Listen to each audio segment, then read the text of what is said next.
Saudações a todos e todas.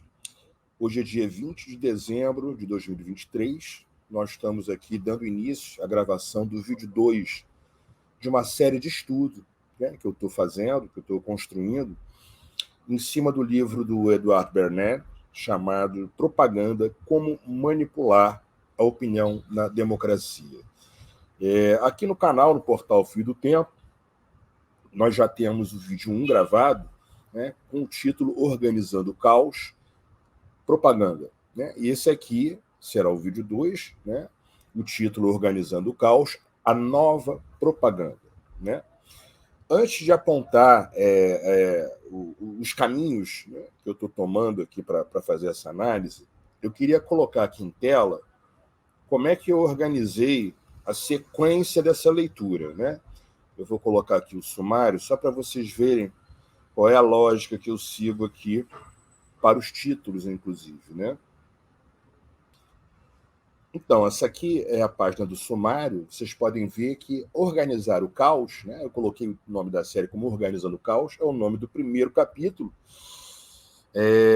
e também o nome da série que eu dei no geral. Né? Eu vou chamar Organizando o Caos e vou dando o título dos capítulos, dos capítulos subsequentes. Né?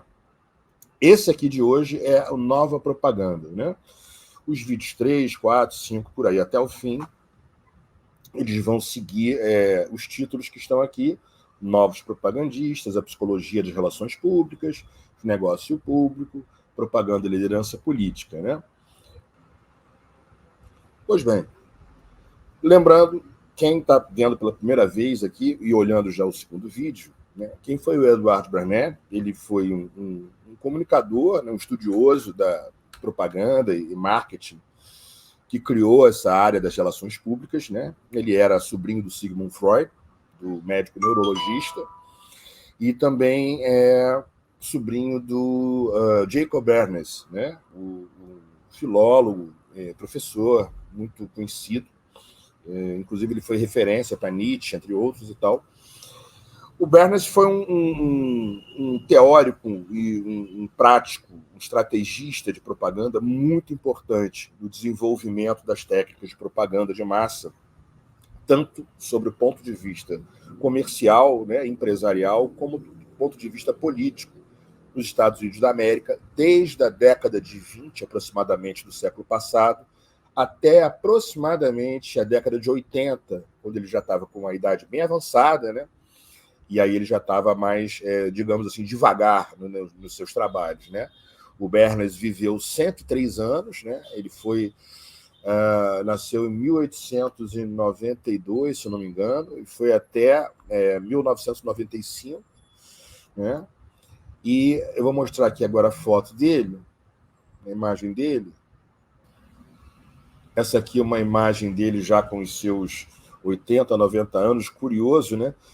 Que ele parece estar mexendo ali numa espécie de um computador daqueles modelos bem pré-históricos. Vejam só como ele foi um personagem real, né? Que atravessou toda a história, digamos assim, da propaganda moderna, né? Ou seja, ele pega a época do cinema, né? Início da década de 20, né? Ele começou em 17, trabalhando com o presidente Woodrow Wilson. Ele pega o rádio, né? Principalmente vendo o impacto e o estrago que o rádio fez na Segunda Guerra Mundial, né? Com a propaganda de genocida nazista. Ele pega a TV, né? Década de 50, e aqui, né, se não estivermos enganados, né, nesse micro pré-histórico aqui, ele já com a idade bem avançada. Né? Nessa foto aqui, eu achei na internet o Bernays criança com o Freud, né? Jovenzinho, entendeu? E aqui ele com a prima, a Anna Freud, já com a idade também avançada, né? Era prima dele. Então, pessoal, antes da gente começar a ler aqui um slide que eu preparei desse capítulo, Nova Propaganda, eu convido a quem não é inscrito ainda no canal Portal Fio do Tempo, que se inscreva, né, para acompanhar o trabalho que eu faço aqui. E eu vou colocar em tela Esse aqui é o slide com texto, né? Ele está seguindo essa linha de estudo, né? Usando o texto também para facilitar para algumas pessoas. A nova propaganda, que é o capítulo 2 do livro, né? E aqui embaixo eu coloquei o título do livro, para quem não conhece também, Propaganda, como manipular a opinião na democracia. Esses itens aqui eu deixei também nesse texto 2, a alusão à figura do sofista, porque Bernas fala em nova propaganda, e democracia em crise, pelo seguinte motivo, né? Lembrando, quem não assistiu o primeiro vídeo, assista o vídeo 1, que nele eu falo e eu aqui vou retomar. Algumas coisas eu vou retomar nesse vídeo. A alusão à figura do sofista é que, na apresentação desse livro do Edward, ele cita a figura clássica, né, do sofista na história da filosofia como fazendo uma alusão ao que ele chamava, né, de uma prerrogativa, digamos assim, dentro de uma democracia que seria fundamental, que era o direito à persuasão. O Bernas usa isso, né? Ele faz essa referência no seu livro. E a figura do sofista, quando ele usa no livro, é nesse sentido. Eu sugiro que entendam, quando forem ler o livro, né, de uma maneira um pouco diferente do que normalmente se ensina nas faculdades de filosofia, que eu acho até uma maneira equivocada, pela ótica da falsidade, da verdade, do bem e do mal, da ilusão, não é por aí. Né? Quando Bernas fala em sofista, quando ele faz analogia aos grandes manipuladores da publicidade, ele está se referindo objetivamente à arte técnica da persuasão, do convencimento, do uso dos discursos, do uso das linguagens para o convencimento, e isso como uma prerrogativa, como uma característica fundamental das democracias. Lembrando que, por Bernas, democracia e capitalismo eram colados, né? Praticamente indissociáveis. Pois bem, nesse capítulo, o Bernas vai começar dizendo o seguinte, né? Em 1929, a data, né? Lembrando que o livro Cristalizando a Opinião Pública, salvo engano meu, é um livro anterior que foi publicado em 1924. Esse livro aqui é um pouco posterior. A gente vai mostrar, vai ver aqui em tela, o Cristalizando, quando eu for fazer uma alusão a alguns aspectos da campanha nazista de propaganda, né? Que eu vou dizer o porquê. A gente vai olhar aqui esse outro livro, né? Publicado em 23. Pois bem, o Bernas vai começar esse capítulo dizendo o seguinte: os tempos mudaram. A máquina a vapor, a máquina impressora, ou seja, a imprensa, os jornais, e a escola pública. 2 pontos. O triunvirato da Revolução Industrial tirou o poder dos reis e o entregou ao povo. Na verdade, de certo modo, o povo ganhou o poder que o rei perdeu, uma vez que o poder econômico tende a arrastar consigo o poder político.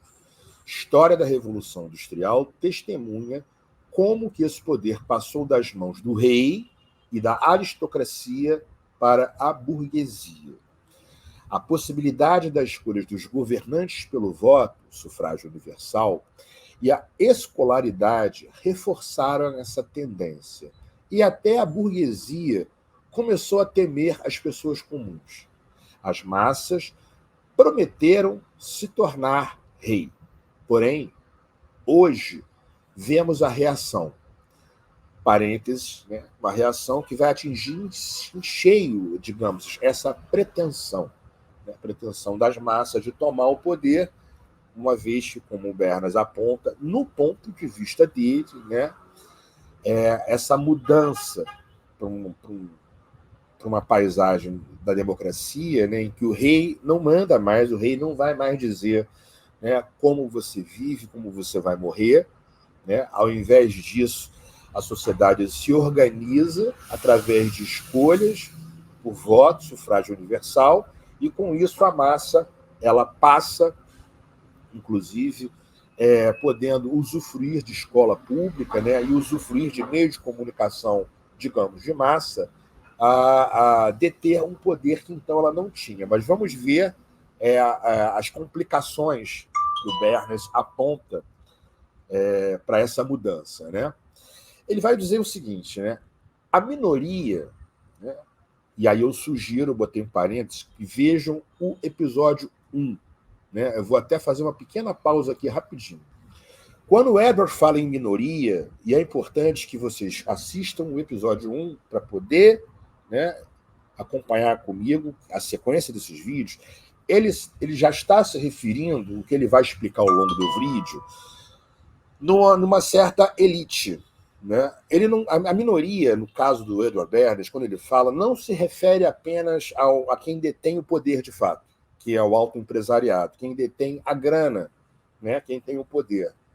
Também aos que a esses se ligam, se associam, representando-os como manipuladores e formadores de opinião. Tá? Essa minoria, né, que ele vai apontar, e ele vai discriminar ao longo do livro, a gente vai pontuar, examinar aqui com calma, quando for o momento, se refere tanto ao empresariado como aos que trabalham para ele, digamos assim, né, agem em nome dele, né, formando opinião. Vamos retomar o texto. Então, a minoria descobriu que influenciar as maiorias pode ser de grande ajuda. Se descobriu que é possível moldar a mente das massas. Deixa eu molhar a garganta um pouquinho. De tal modo que elas direcionem o seu poder recentemente conquistado na direção desejada. Essa prática é inevitável na atual estrutura da sociedade. Né? Coloquei aqui, eu errei. Ou seja, a democracia capitalista. Para o Bernays era isso. Né? Essa conjugação, esse casamento tornava-se uma coisa única. Né? Capitalismo e democracia. Seja na política, nas finanças, na indústria, na agricultura, na cultura, caridade, educação, ou em outros campos, qualquer atividade de natureza social que seja realizada a cabo tem que usar a ajuda da propaganda. Essa é a chave, é o ponto nevrálgico, né, dos estudos, das estratégias, das ações de Edward Bernays. Ele diz que a propaganda é o braço executor do governo invisível. Lembrando aqui, que governo invisível é esse? É o governo que será escolhido por voto, porém, essa escolha ela passará por todo um jogo de relações que envolve os formadores de opinião e os que manipulam os fios com técnicas de persuasão, muitas vezes técnicas com aspectos subliminares. É o que veremos aqui também. Vamos lá. A alfabetização universal ela deveria educar os humanos para que eles pudessem dominar o seu ambiente. Assim que conseguisse ler e escrever, a pessoa teria uma mente preparada para governar, uma visão de uma doutrina democrática. Né? Mas, na realidade, em lugar de uma psique potente, a alfabetização universal dá às pessoas carimbos de borracha. Né? Eu coloquei aqui em itálico para destacar isso. Sim, carimbos de borracha tingidos com slogans publicitários. É nesse sentido, no sentido de um trabalho de transferir a mesma coisa, a mesma imagem, a mesma mensagem, ou seja, é um trabalho mecânico de slogan publicitário, com artigos de opinião também, com publicações científicas e também com trivialidades dos boletins e os clichês da história, porém, sem o menor traço de pensamento original. Ele já vai começar a desenvolver uma crítica para encaixar o seguinte. Esses carimbos de borracha, ou seja, os carimbos de borracha de qualquer pessoa, são duplicatas idênticas das de milhões de pessoas. Algo como pensamentos não originais, apenas repetição de propaganda. De modo que, quando essas milhões de pessoas são expostas aos mesmos estímulos, todas recebem as mesmas impressões. A propaganda é o mecanismo pelo qual são disseminadas ideias em grande escala, no sentido amplo de um projeto organizado para disseminar uma crença ou então uma determinada doutrina. O Bernas vai dizer o seguinte, né? Ele vai dizer que ele sabe que a palavra propaganda ela é capaz de suscitar conotações desagradáveis em muitos ouvidos. Mas, se a propaganda é boa ou se ela é ruim, isso vai depender do mérito da causa que está sendo promovida, né, e da veracidade das informações que são publicadas. Em si mesma, a palavra propaganda, como quase tudo nesse mundo, tem certos significados técnicos que não são bons nem são ruins e vão depender apenas do uso. No dicionário Funk e Wegnaus, um editor especializado em dicionários e enciclopédias, se lê algumas definições para propaganda. Pois bem, o Bernas vai compartilhar conosco uma delas. Uma congregação de cardeais que supervisionava missões no exterior. Também o Colégio de Propaganda, com sede em Roma, que foi fundado pelo Papa Urbano VIII em 1627 para a formação de padres missionários, um pedido do Sagrado Colégio de Propaganda. Outro sentido de propaganda que o Bernas compartilha conosco, né? Qualquer instituição ou plano de propagar, disseminar, divulgar intensamente uma doutrina ou sistema. Terceiro sentido, uma campanha realizada sistematicamente para angariar apoio público para uma opinião ou curso de eventos. Se nós consultarmos o Standard Dictionary, descobriremos que a palavra foi aplicada, como vimos, né, a uma congregação ou sociedade de cardeais para o cuidado e supervisão das missões no exterior, instituído em Roma no ano de 1627. Também se candidatou ao Colégio da Propaganda baseado em Roma, fundada pelo Papa Urbano VIII para o treinamento de padres missionários. Assim, em anos sucessivos, a palavra terminou sendo aplicada a qualquer instituição ou plano para propagar uma doutrina ou sistema. A julgar por essa definição, nós podemos ver que, no seu verdadeiro sentido, significado, propaganda é uma forma de atividade humana perfeitamente legítima. Qualquer sociedade, seja ela social, religiosa, política, que é animada por certas crenças e as expõe para lhes dar saber, seja por voz ou por escrito, pratica a propaganda, diz Bernas. A publicidade, ou propaganda, torna-se prejudicial e repreensível apenas quando os seus autores sabem consciente e deliberadamente que disseminam mentiras, ou quando estabelecem metas que sabem ser prejudiciais ao bem comum. Aqui eu coloquei entre parênteses, né, que eu já falei no início do vídeo para a gente, né, porque para o Bernas, a livre persuasão, o direito à persuasão, era uma prática que estava nas bases de uma democracia, né, linkada ao capitalismo, correto? Né? Pois bem, no seu sentido próprio, a propaganda é uma palavra sem mácula, entre aspas aqui, né? De linhagem honesta e com uma história distinta. O Edward Bernays vai exemplificar, né? Isso, claro, no ano que ele está falando sobre isso, dentro do contexto lá que ele vivia. A primeira página, por exemplo, do The New York Times, jornal, né? Do dia em que ele estava escrevendo, contém 8 notícias pendentes. Vai ver que a gente não mudou muito, né? 4 dessas notícias, ou seja, metade delas são propaganda, né? O leitor indiferente ou desatento irá considerá-las como crônicas dos seus desligamentos espontâneos, aspas.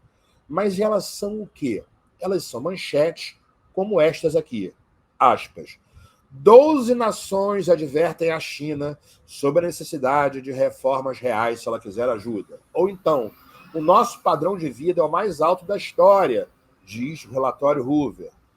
Isso é um exemplo que ele está tirando da matéria daquele dia que ele estava escrevendo. E diz o seguinte: não cito esses exemplos acima para criar a impressão de que há algo de estranho na propaganda.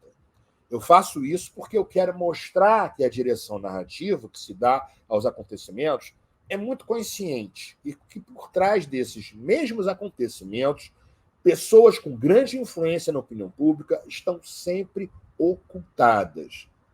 Vemos aí na sombra da ação de persuasão e convencimento. Chegando a esse ponto, vamos tentar agora definir com mais profundidade propaganda, a nova propaganda, né? Vou fazer um comentário aqui bem rápido antes. Então, pessoal, vocês vejam que ele está começando o segundo capítulo, né? E ele está fazendo assim uma costura, um trabalho lento, né? Para nos fornecer duas ideias centrais dentro desse trabalho dele de propaganda como arte de manipular a opinião em democracia. É a existência de uma elite, né? A existência de um grupo de pessoas ligado a quem detém o poder, os empresários, autoempresariado, né? Pessoas bem equipadas, né? Com educação e bem instruídas, mas que vão se alinhar para manipular a massa, né? Ao mesmo tempo, ele vai sinalizando que a propaganda ela entra num outro momento de desenvolvimento, né? E aí a gente pode pensar na técnica, tá bom? Eu sinalizei isso. No decorrer do texto e nos outros capítulos a gente vai ver isso melhor. Técnica o quê?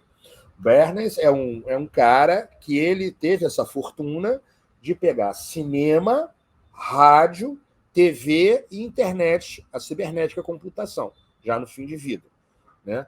Então, a nova propaganda, quando a gente vai agora lidar com esse termo, que é como ele chama, tá? A perspectiva dele, ela está ligada tanto à evolução dessas técnicas de discursos, de disseminação de discursos, de manejo de discursos, de linguagens, escrita, falada por imagens, mesclada hoje em dia por hipermídias, como também desse aspecto de poder disseminar com caráter subliminar, ou seja, onde ele vai buscar elementos, né, nos textos do tio Freud sobre o inconsciente, noções básicas, mas bem compreendidas por ele, aonde ele vai focar, né, no seu público-alvo, como que a propaganda deveria agir, em que sentido? Desejos, medos, anseios, nós vamos ver aqui.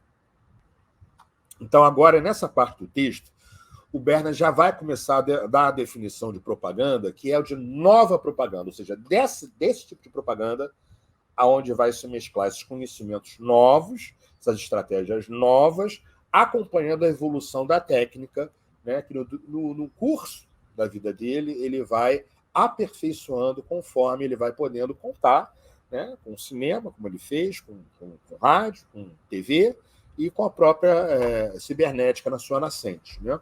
A propaganda moderna é a tentativa consistente e duradoura de criar, fabricar ou dar forma aos acontecimentos com o objetivo específico de influenciar e manipular as relações do público, da massa, com uma empresa, uma ideia ou um grupo. A prática de fabricar circunstâncias e impressões de imagens na mente de milhões de pessoas é muito comum. Atualmente, praticamente não se leva a cabo nenhum grande empreendimento sem esse tipo de ajuda, independentemente de um empreendimento consistir em construir uma catedral, financiar uma universidade, comercializar um filme, colocar uma questão importante de títulos em circulação ou mesmo eleger um presidente da República, né? Às vezes, é um propagandista profissional que cria o efeito resultado desejado sobre o público.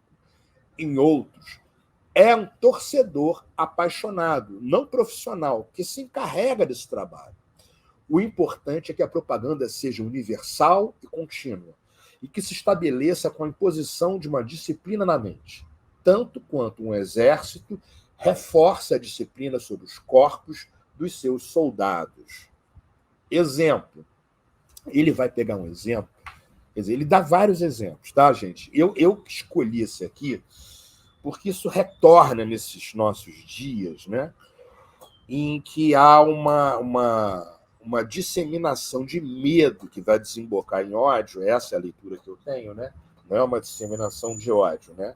Em grande parte do que se vê é o ódio surgindo, o ódio é um sentimento humano, né? Como o amor é um sentimento humano, demasiadamente humano, mas é implantando e fabricando medo pontualmente, né, intenso, o ódio contra esse objeto ou essa entidade ou esse ser que causa medo faz com que a pessoa odeie, muitas vezes se unindo até dentro de um contexto de uma polarização, né, em grupos. Né? Um grupo que nos ameaça, né, que nos intimida, então somos nós contra eles. Né? Nós temos que odiá-los e combatê-los. Nesse sentido que eu estou fazendo essa leitura, porque eu acho que esse exemplo aqui do livro que eu peguei do Bernays, ele é muito interessante para a gente pensar isso. Ele vai dar um dos exemplos dos supremacistas, racistas, né? Da questão da segregação e do ódio. Né? Isso na época dele. Né? Tenham em mente isso lá, vai entrar no início da década de 30, quando um bruxo imperial da Ku Klux Klan, né? É um líder lá que eles tinham, imaginando-se talvez que esteja perto do seu ideal sonhado, alimenta sua fantasia com a imagem de uma nação povoada integralmente por nacionalistas nórdicos, supremacistas brancos. É o ideal de uma figura dessa, né? Sabemos o que é essa seita, essa organização, né? A pessoa com a mais rançosa ascendência americana, isso é o exemplo que ele está dando, sentindo-se encurralada e desmontada da sua posição e prosperidade legítima, pega a imagem, veste-se com ela porque acha que combina bem consigo, toma essa imagem para si.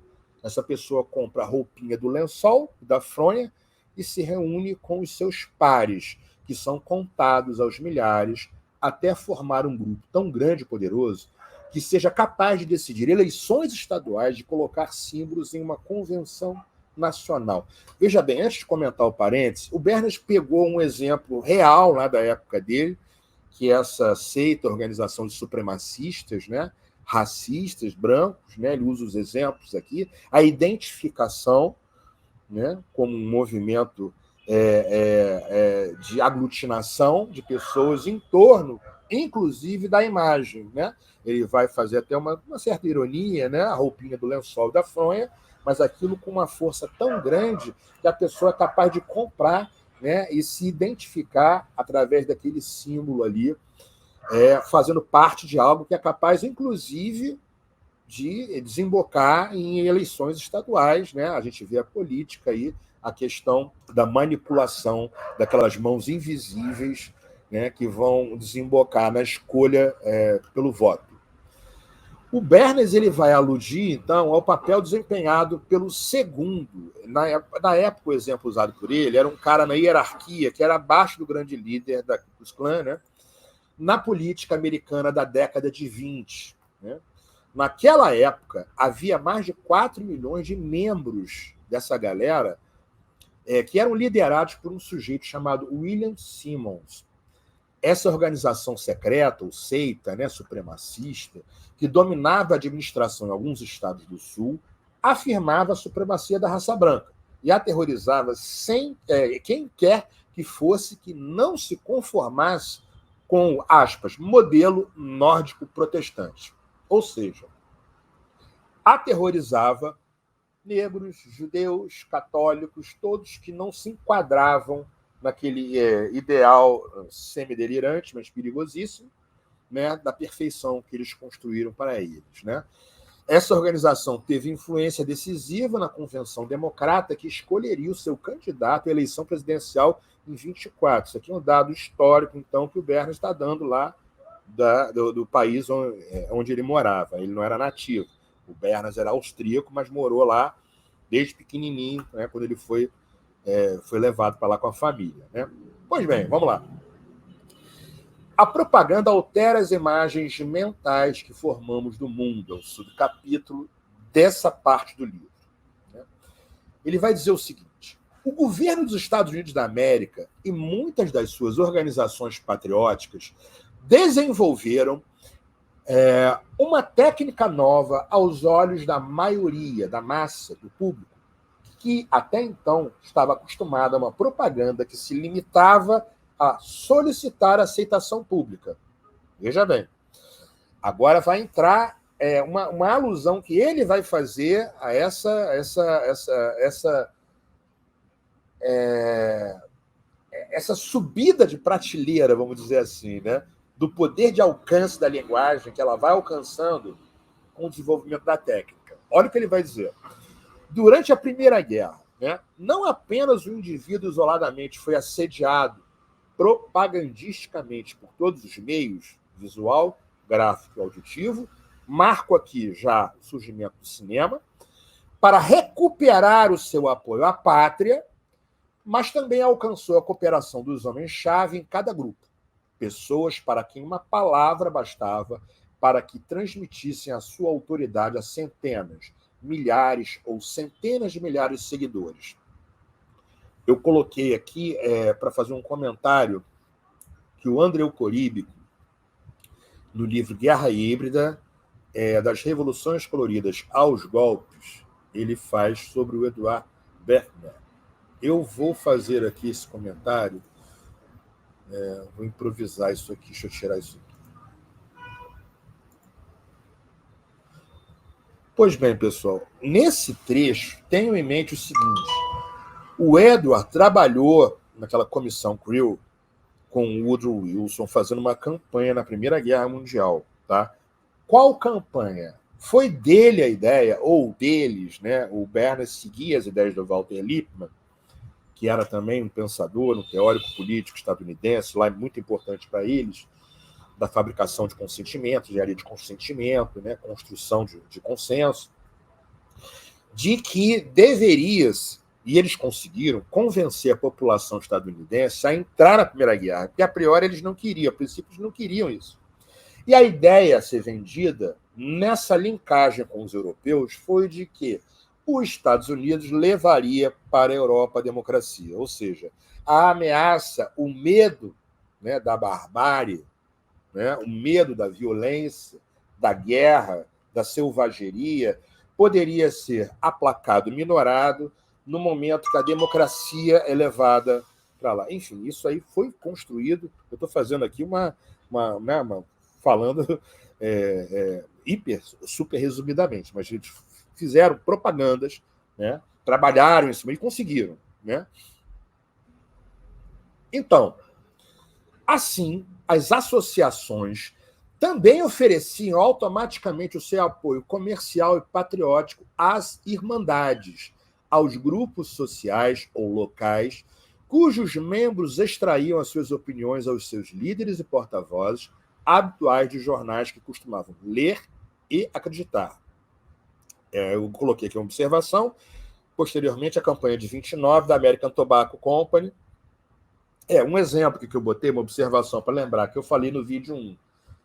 Entre vários, tá, gente? Lembre-se que o Bernard vai dizer o seguinte: a ramificação de núcleos dentro de uma sociedade, de uma nação grande, já com uma população grande, né, em que você pode, de um certo modo, manipular e traçar planos de persuasão por propaganda, ela inclui você ter líderes em diversos núcleos, né, que eles vão estabelecer contatos, são núcleos diferentes, né, digamos, um núcleo social, cultural, com um núcleo religioso, com um núcleo de trabalho e tal. Ele dá vários exemplos, no primeiro vídeo eu falo disso, e que os líderes capazes de influenciar, eles podem transitar, né, por contatos e fazer com que esses núcleos trabalhem como agente de propaganda de massa. Lembrem-se da mão invisível. A mão invisível de manipulação de uma democracia, nessa perspectiva da engenharia de consentimento, o fio ele vai perpassando todos esses núcleos, né, que se encontram. Vamos usar um exemplo nosso aqui em dia, tranquilo, clubes, igrejas, templos, núcleos de encontro de estudo, escolas, enfim. Você pode escolher locais onde hajam lideranças, onde haja pessoas, né, com voz e que tenham a capacidade de formar opiniões, ou por aí. E se você consegue fazer um trabalho forte de propaganda, de influenciação por ali, você é capaz de atingir milhares e milhares e milhares através desses contatos que se interligam em grupos que não são os mesmos. O exemplo mais digitalizado que a gente tem é a internet com as redes, né? Os contatos, as bolhas dos núcleos, né? Que elas vão se comunicando e vão espalhando, né? Notícias e anseios e medos e fake news de desinformação, e não são exatamente os mesmos grupos, são núcleos diferentes, mas que esse contato via linguagem, né, seja qualquer que seja, falada, vídeo ou escrita, isso vai tornar possível, né, a disseminação e a influenciação que a gente chama em massa. Né? Retomando, então, né, eu comentei aqui o exemplo da campanha de cigarro, vocês lembram, né? Está no vídeo 1, em que o Bernays contrata fotógrafos, ou seja, ele pega um grupo de trabalho, jornalistas e fotógrafos, para bater as fotos, os flashes das moças, portando cigarros na festa de Páscoa, quando era proibido, né? Proibido não, era mal visto, as mulheres não podiam fumar e tal, não sei o quê. E eles viralizam com o slogan, né? Com os tais carimbos de borracha que ele fala no início desse vídeo aqui, né? Do texto que eu falei aqui, que repetem a mesma impressão, ou seja, as sufragistas, as mulheres que queriam adquirir, conquistar o direito ao voto, brilhando com suas tochas da liberdade. Ou seja, ele junta poder, né? O empoderamento feminino, vamos dizer assim, para a época, né? Estou pegando emprestado aqui um termo atual nosso, né? Com o pleito, com o direito, né? Com a ousadia, com a juventude. Ele pegou moças jovens para bater as fotos, né? E com a questão que ele tinha de se consultar com o Abraham Brill, para eles, veja só, não sou eu, a ideia não foi minha, eu estou apenas reproduzindo.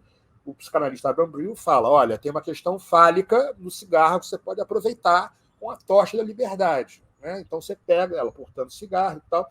E eles fizeram dentro dessa lógica e realmente bombou, junto com a propaganda combinada com os comerciantes, de que a roupa verde seria a roupa do momento para as mulheres usarem para combinar com um maço de Lucky Strike, que era predominantemente verde. Senão eles estariam fazendo propaganda para todas as marcas de cigarro, e não era o objetivo.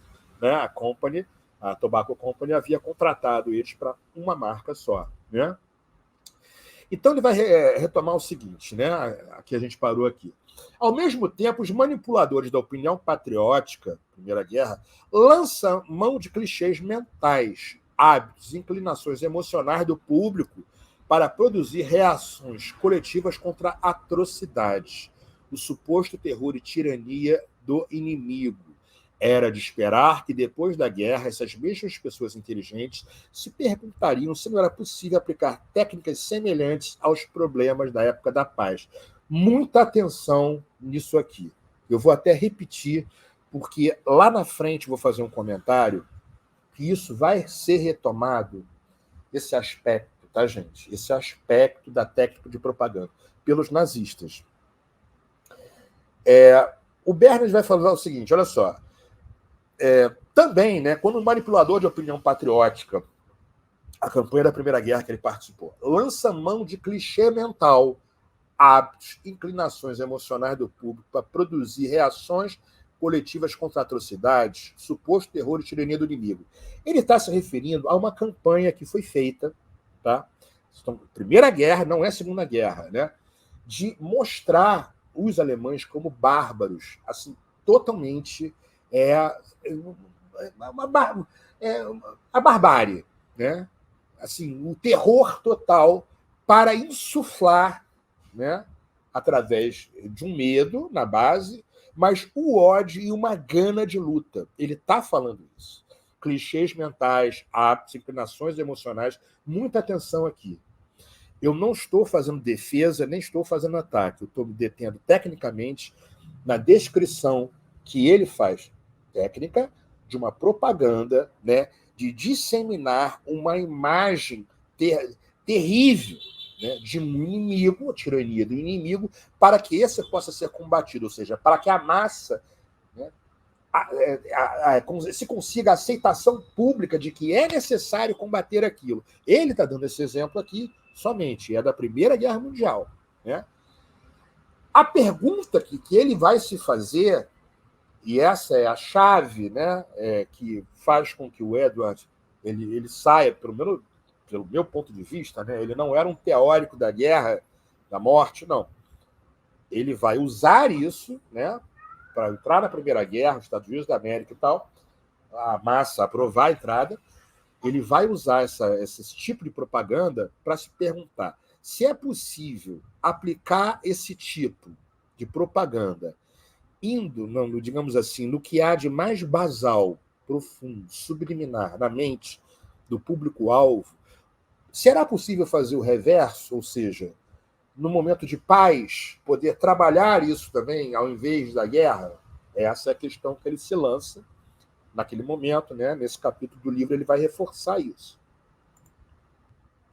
E agora a gente entra aqui numa leitura rápida de um trecho, um subcapítulo do livro Mein Kampf, Minha Luta, né? Do Hitler, em que ele vai fazer claras alusões a esse tipo de propaganda usado pelo Edward Bernays, né? Ou pelo grupo dele de trabalho, melhor assim. Né? Antes de fazer esse comentário desse trecho aqui, esse trecho é literal, tá, gente?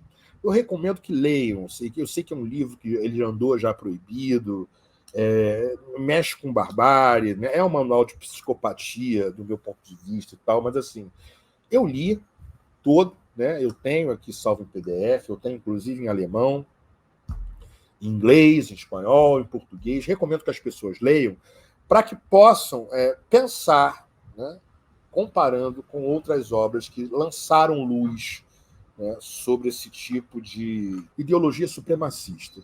O capítulo do livro Mein Kampf, que eu entendo que vai fazer alusão a esse tipo de propaganda que os estadunidenses e ingleses, né, desenvolveram na Primeira Guerra, é esse aqui, ó. É esse capítulo aqui, ó. Krieg Propaganda. Propaganda de guerra, é curtinho, são 8 páginas, né? Aqui, ó, em português, né? Eu não tenho influência em alemão, mas eu tenho o livro, né? Então, isso aqui só para mostrar aonde eu faço a comparação, não é uma coisa tirada do nada, né?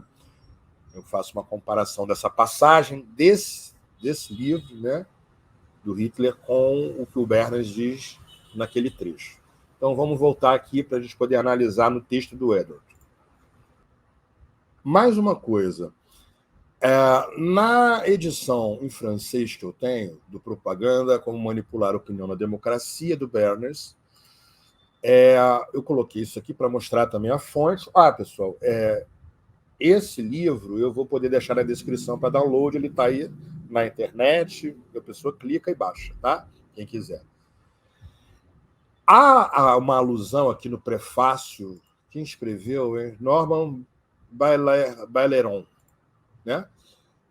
Há uma alusão aqui que faz esse link, né? Que eu criei aqui um link, né? Um link que eu não sou o único, né, que estuda o trabalho do Edward Bernays que faz isso, não. Mas eu gosto de mostrar de onde é que eu estou linkando, né, as coisas. Né? Há uma alusão aqui de que esse cara chamado Carl von Hagen, um jornalista baseado na Alemanha, né, que ele contou para o Eduardo Bernays de que, certa vez, ao fazer uma visita lá na casa do Goebbels, né, o ministro genocida de campanha de propaganda nazista, que entre as obras, né, na biblioteca do Goebbels, que ele mostrou para ele, estava consagrada a propaganda cristalizando a opinião pública. O tal livro, que eu, no início desse vídeo, falei que é o primeiro, 1923, se eu não me engano, e que vai bater com a época da primeira edição desse livro aqui, desse manual de psicopatia do Hitler. Né? Então, há essa alusão aqui de que era uma literatura conhecida, né, deles. Né? Pois bem, Então, vamos lá. Aqui eu vou fazer as citações literais. Olhem que coisa impressionante, né? Esse livro, Mein Kampf, ele foi escrito em 25, né? A primeira publicação, acho que teve outra em 27. O Cristalizando a Opinião Pública, 4 anos antes, e o Propaganda em 28. Tá? Há outras alusões no Mein Kampf, tá? Mas vamos ver essa aqui. Né? Toda a propaganda deve ser popular. Isso aqui, lembrando, isso aqui é o referente ao capítulo Propaganda de Guerra. Né? Nós estamos linkando porque o Bernas faz alusão a isso. Toda propaganda deve ser popular, estabelecer o seu nível mental de acordo com a capacidade de compreensão do mais ignorante dentre aqueles a quem ela pretende se dirigir. A sua elevação mental deverá ser mantida tanto mais baixa quanto maior for a massa humana que ela, a propaganda, deverá abranger. No caso das propagandas de manutenção de uma guerra, aí eu botei aqui em parênteses primeira, porque é aqui que a gente, nesse texto do Hitler, que a gente faz alusão, a gente faz o link com o que o Bernas diz no capítulo Nova Propaganda, né, e que ele já trabalha desde o primeiro livro, ou seja, mais do que provável que realmente fosse uma referência para os nazistas, né? Claro, eles focaram em aplicar isso para o genocídio, para a barbárie, para a matança, né? Quando, na verdade, originalmente era pensado como manipulação de mente. Pois bem, propaganda e manutenção de uma guerra, atrair ao seu círculo de atividade um povo inteiro. Deve-se, então, agir com o máximo cuidado, a fim de evitar concepções intelectuais demasiadamente elevadas. Quanto mais modesto for o seu lastro científico e quanto mais a propaganda levar em consideração o sentimento da massa, tanto maior será o sucesso. Compreendendo-se a necessidade da conquista da grande massa pela propaganda, segue-se daí a seguinte doutrina: é errado querer dar à propaganda a variedade, por exemplo, do ensino científico. Né? Dá para pensar muita coisa a partir disso aí. A capacidade de compreensão do povo é muito limitada, mas, em compensação, a capacidade de esquecer é grande. Assim sendo, a propaganda deve se restringir a poucos pontos.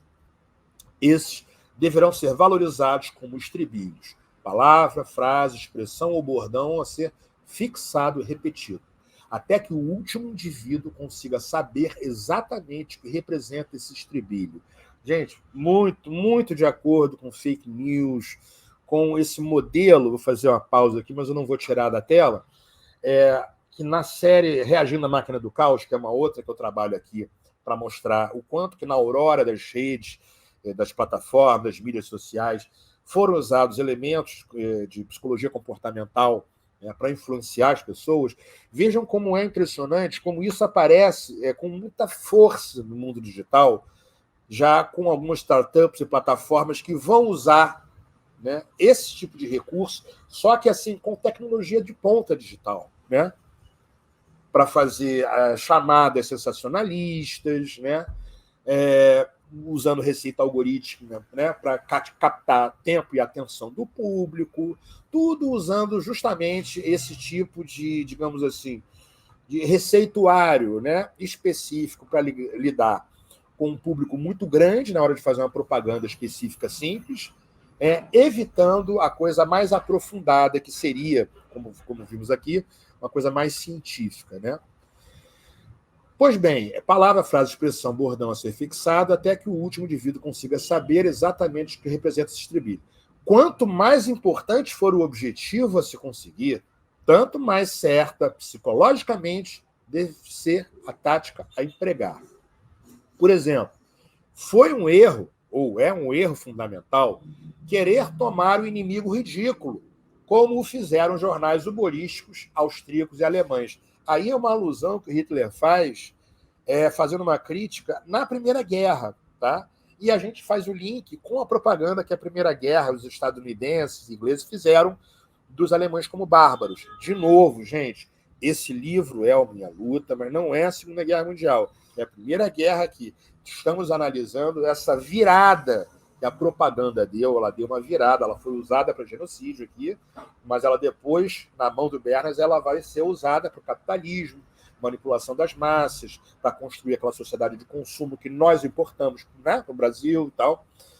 Foi um erro tornar o inimigo ridículo, os alemães fizeram isso, né? Por quê? Porque esse sistema é profundamente errado. O soldado, quando caía na realidade, fazia do inimigo uma ideia totalmente diferente, o que, como era de esperar, acarretou graves consequências, né?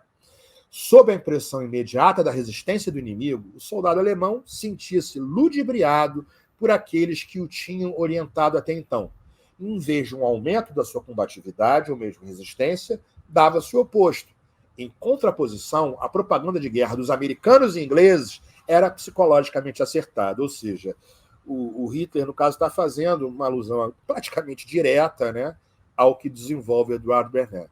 Detalhe, a crítica ali é também aos memes que transformam pessoas perigosíssimas, né, protofascistas ou fascistas, em ridículos, né? O quanto há de perigo nisso, né? O quanto há de amolecimento do espírito, da mente, né? Fazendo só galhofa, risos de uma situação que, na verdade, ela pode conter algo de caricato, de engraçado, mas ela traz algo muito grave ali naquela situação, né? Pois bem, aqui, retomando. Apresentando ao povo os alemães como bárbaros e hunos, né? Veja que o Bernas falou exatamente essas palavras, né? Bárbaros e hunos. Querem ver? Eu vou voltar rapidamente aqui, ó.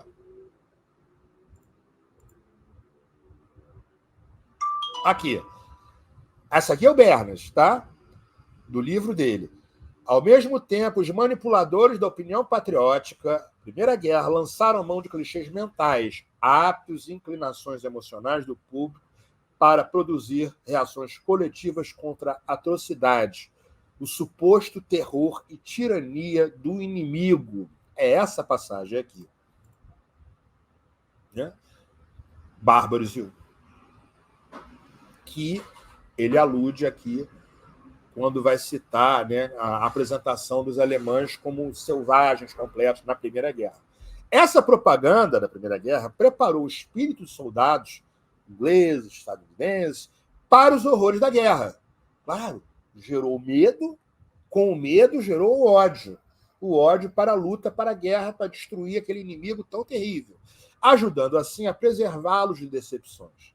O povo, na sua grande maioria, é de índole feminina, tão acentuado. Isso aqui é o manual de psicopatia do Hitler, né? Então, dê um desconto, ele vê isso como uma fragilidade. Que se deixa guiar no seu modo de pensar e agir, menos pela reflexão do que pelo sentimento. Esses sentimentos, porém, não são complicados, mas simples e consistentes. Neles não há grandes diferenciações. São ou positivos ou negativos. Amor ou ódio. Justiça ou injustiça. Verdade ou mentira. Nunca, porém, o meio termo. Tudo isso foi compreendido, sobretudo, pela propaganda inglesa e por ela aproveitado de uma maneira verdadeiramente genial. Lá não havia indecisões que pudessem provocar dúvidas. Então, galera, antes de concluir aqui, deixa eu remover aqui, eu coloquei esse trecho do capítulo Blitz Propaganda, hein? Krieg Propaganda, propaganda de guerra, para ficar bem evidente, né, de que a menção que o tradutor Norman faz ao que um amigo do Bernas tinha visto na biblioteca do Goebbels, o livro do Bernas, eles realmente usaram isso. Né?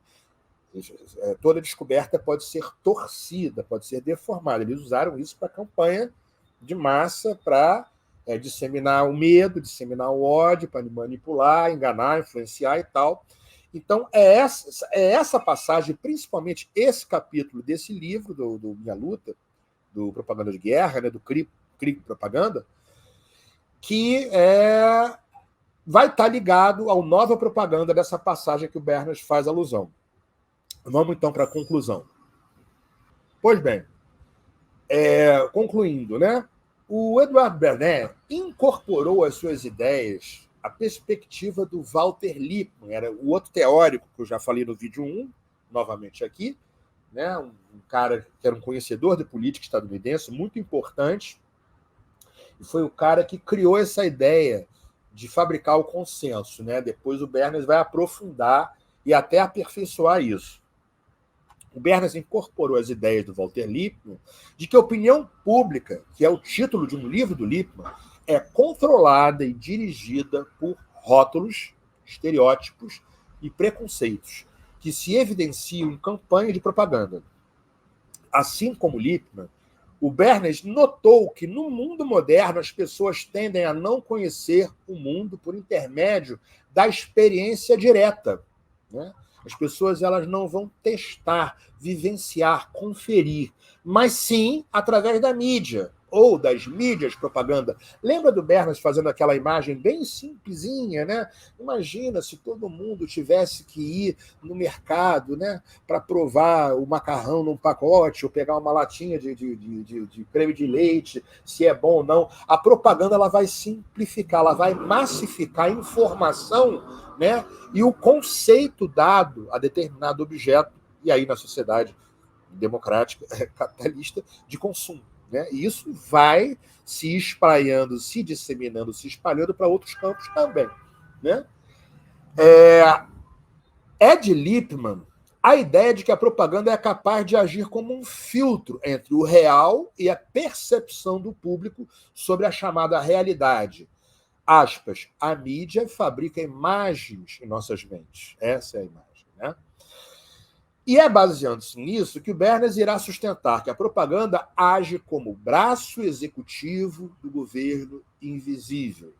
Essa, inclusive, é a expressão usada pelo Noam Chomsky no prefácio do livro Propaganda, Como Manipular a Opinião da Democracia, e também no livro Mídia dele, que ele tem um capítulo inteiro, né? Eu já indiquei aqui, deixei no vídeo 1, mostrando para vocês. Com o manuseio desse poderoso artifício, segundo Bernays, a minoria, ou seja, a elite que detém o poder financeiro e aqueles poucos bem equipados que trabalham para eles, que estão alinhados com essa elite, conseguia novamente criar uma maneira de controlar a maioria. Lembra? A massa. Essa foi a reviravolta com o aperfeiçoamento das máquinas, vou botar no plural, de propaganda.